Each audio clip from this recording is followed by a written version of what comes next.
Languages series was filmed in the Canadian Museum for Human Rights, situated on ancestral land on Treaty 1 territory.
Maytwayashing is Anishinaabe, raised in his people on the Lake Manitoba First Nation located in the Interlake Region of Manitoba. Robert is a pipe carrier, sweat lodge keeper, and attends the annual ceremony of Sundance. Robert has also hosted warrior lodges and eagle dances, to name a few. Over the years, Robert has served his Lake Manitoba First Nation community as both a council member and as a chief. Robert was also a health director in 2 First Nation communities and the Senior Health Policy Analyst for the Assembly of Manitoba Chiefs.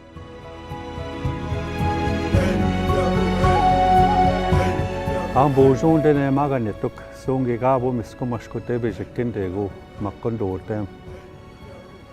Akwetas miigwat ngap mikit oesema agibina na magwano ma manito miigwat minak minon noong ngap mates ang ngip minigwang. Baksendam wewenig wek noom onak shek chip mitibach man gegu. Anini goe mam kuisian chip mitibach man. Ngap misagan ya sim da sapitchenak manu jan knute magian oma tinisut toita ya memetegen oegan snabe musik oganen minik gegu tesentaman. Mitasakwe ngap misagan asim. Ni wiswen ngap mitasendan so ye munya wiswen ngap me win destago. Good evening, my relatives. First off, I wanted to give thanks for this gift of tobacco that I received, and I asked our great Creator to take pity on me and to come stand with me as I share what little knowledge I carry with respect to who we are as Anishinaabe people and what we have to offer the world. I introduced myself with my traditional name, which is Strong Standing Red Buffalo, and also shared with you that I'm of the Bear Clan. And there's a reason that we do that as Indigenous people. Prior to contact, we didn't carry the surnames that we all carry today. So how did we keep track of who was related to whom? For us, it was the clan system. And I'm also aware that there are other Indigenous peoples throughout the world that also utilize that clan system. In the old countries of Europe, as an example, the ones that come to my mind are the Celts. They use the clan system. I've had opportunity to travel the world and to sit in circle with other Indigenous nations. And you'd be surprised after I've gone and shared whatever it is I'm sharing, wherever it is I am.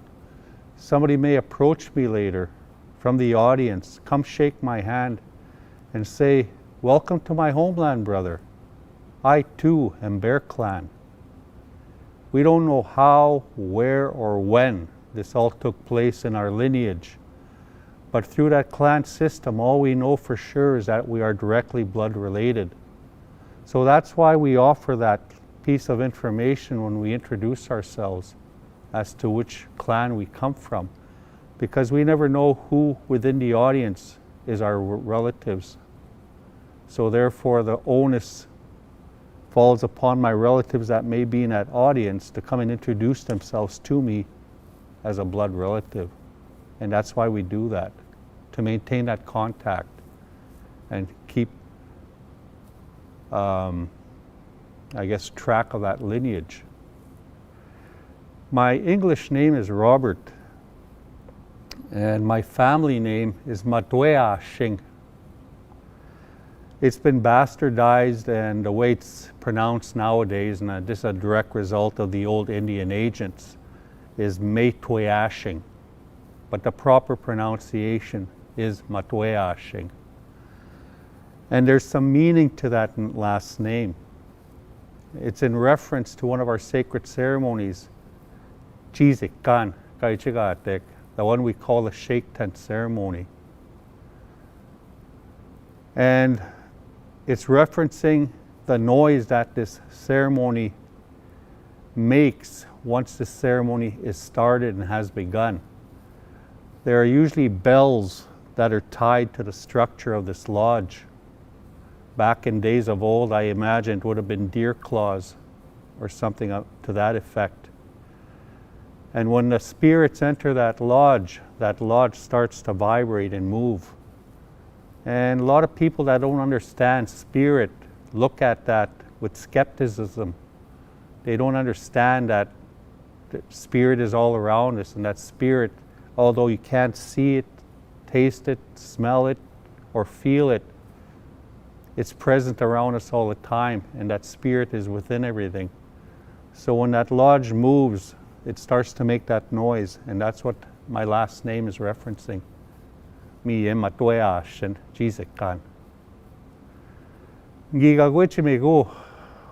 Chip mite bachi wano mabe bagige go no monakushik. Yega Anishinaabe yang aningegi naite jo tamingwe be kip matsi nan. Oma no komisuwi oing kap mi wi jengegi night. Mi etas gap mite bachin be bagige go. Aningegi night ejiwa taming ye be matisen. Apanego manitu gibapen monan. Aningwek chinishkai. At the sukka na keno and the Sundance makana matabiot keno ge wechemananik the sanego aningwek chinishkai. Ke no kumis nanik shoge win away no kumis kainent. Mita squeminong up mit the shaganashi. As Indigenous people, we are people of spirit. We firmly believe that we are all spiritual beings having a physical experience, and that we are here for a reason. There's something that we're supposed to do as to why we're here. And part of the challenge that we face in life, more so today than in days of old, is to help us find what that purpose is. Back in the days of old, we had different rites of passage. We had different ceremonies that helped us to find our purpose. Like a rite of passage back in the days of old for the young boys when they reached puberty was to go out and cry on the original mother to us all, which is the mother, our earth mother, Nokomis. It is said a man cannot be a man until he has gone and cried to his mother to help him find his spirit, his direction, his vision. Which to me makes perfect sense, because when I look at the world around me today, you see 30, 40, 50, 60-year-old men still acting like teenagers because they haven't gone through that rite of passage. They have not found their purpose and meaning in life. They have not gone through that rite of passage. In today's society, a rite of passage for a young person is when they turn 16. They are now eligible to get their driver's license. And the one that disturbs me the most, and I was no different, is when you turn 18 in some provinces, other provinces a little later, or the United States it's 21, I think you know what I'm getting at, is you are now legal to enter a place where they sell alcohol or to go and purchase alcohol. And it is that very poison that is hurting our people to this day. It's not something that we had traditionally. It's not something that we used traditionally. It's something that was introduced. Our elders tell us, pertaining to the usage of alcohol, that if you're going to attend ceremony, you need to abstain at least 4 days prior before that ceremony starts. And the teaching behind that is this. When a person first ingests that alcohol, the first thing that happens to that young person, because it's usually a young person, is they want to expel that alcohol they ingested. They throw up. Shishigagweok, Majayok, Kaimenomanchosiok, Majentabuk. They feel ill. Their stomachs are upset. Their spirits are low. And the reason the body is trying to expel that alcohol, because the body sees that's a poison, and the spirit recognizes it's a poison and helps the body try to expel that alcohol.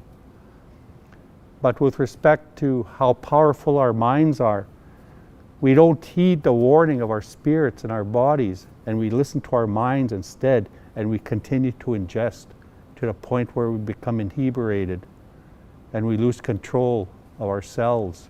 And then things can happen that can not only hurt us, but hurt those around us.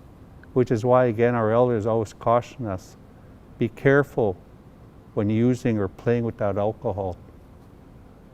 It wasn't meant for us.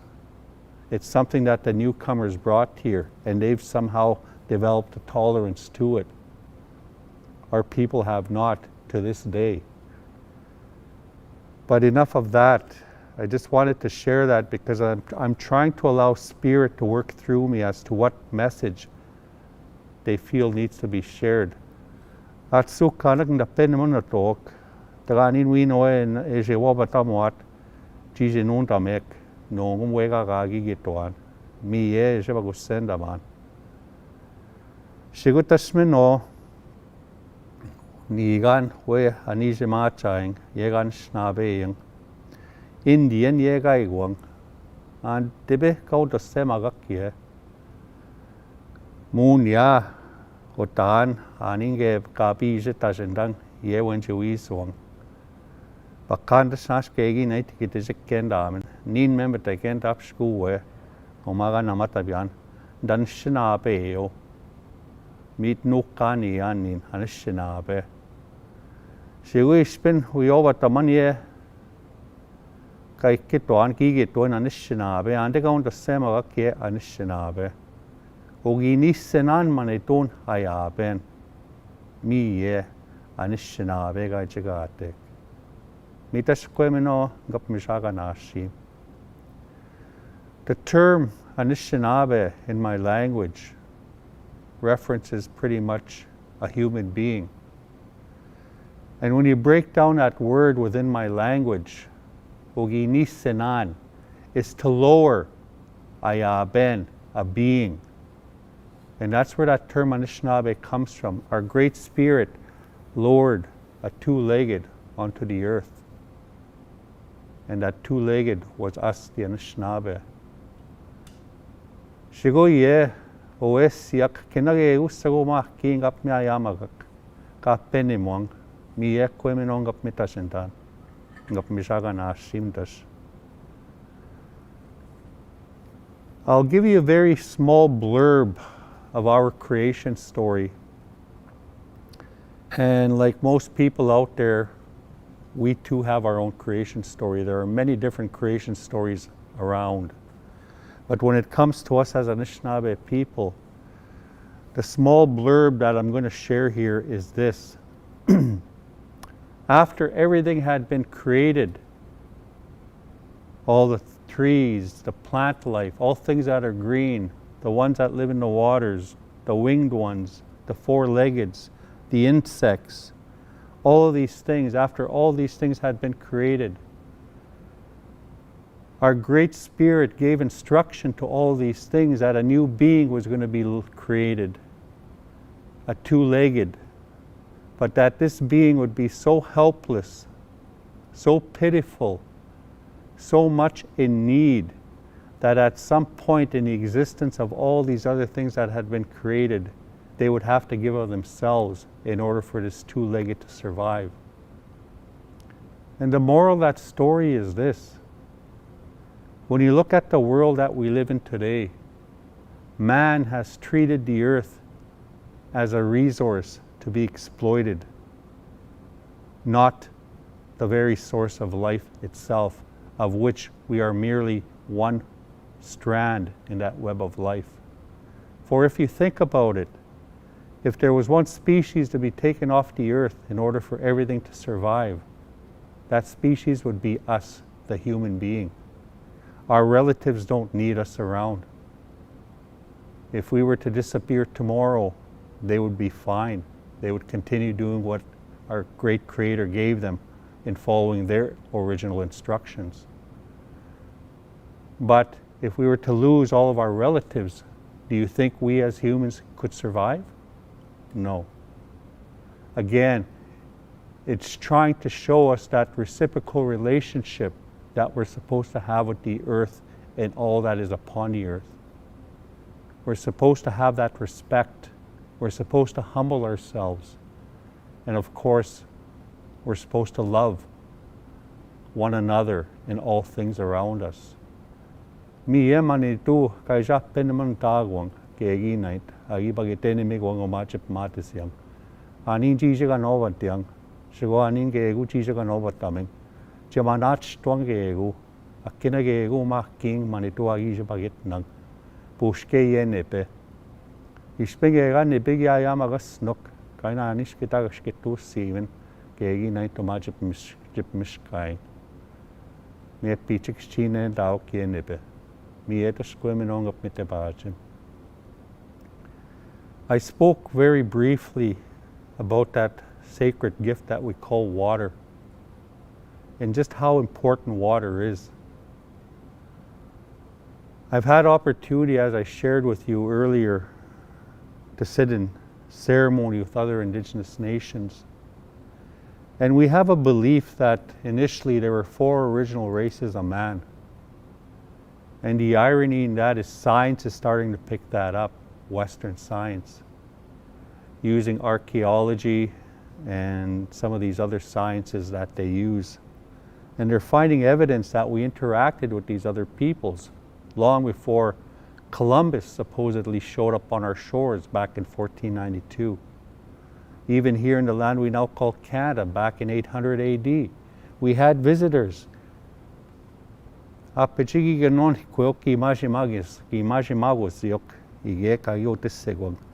how we described them, and this was with no disrespect, is we called them a very hairy, very smelly people, because I guess they didn't bathe very often. And the people I'm referencing are the Vikings, the Norsemen, that lived on the east coast of what we now call Canada. And even there's archaeological evidence of villages that were over there of these people. And we took them in. We showed them how to survive on our lands. But with respect to that water that I talked about earlier, our black brothers and sisters, within our understanding of the gifts and responsibilities of each nation, each race of people, have the responsibility of looking after the water. And I want to share the words that I heard this, for lack of a better term, black elder share with respect to their understanding of their responsibility of looking after that sacred water. His words went like this: the tear that runs down my face is the very same tear that runs down your face. It is the same tear that has run down the faces of our ancestors, and it'll be the same tear that runs down the faces of those yet to come. For when you think about it, he said, all the water that is here has been here since time immemorial, since our great Creator placed it here. It does not come from outer space, nor does it dissipate into outer space. It is continuously going through a cycle of cleansing. It evaporates and falls, The surface waters are constantly moving to cleanse themselves, which is why he said, we need to ensure the integrity of that water tomorrow is as it was yesterday, which ironically is identical to within our own nations as Indigenous people, where it is our women folk that have the responsibility and the understanding of working with that water in a sacred way. Because it is our women folk, it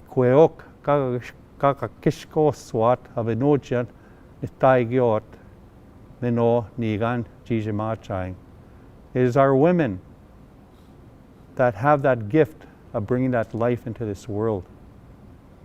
And when a child is first conceived, it is entombed, maybe a poor choice of words, encased, surrounded by water, embryonic fluid within the womb. And when it's time for that child to enter this physical realm through those natural birth waters and through that natural passageway, those birth waters break to clear the area and to prepare that child to enter this physical realm. So when we do ceremony, it is our women that are always praying over that water and doing that water ceremony whenever we lift the pipes or are doing ceremony of any kind. Our women are always present and they're reminding us and praying over that water, and then that water is shared. So those are some things that I wanted to share, and I've interspersed, a lot of it is English, because if you want to get the message across to the masses, that's the common language. But I also try and share as much within my own language as I can for those of my people that still understand. And they will get what I'm saying. They will be able to read in between those lines. So that's all I have to say for now, and we'll talk again. Miigwech.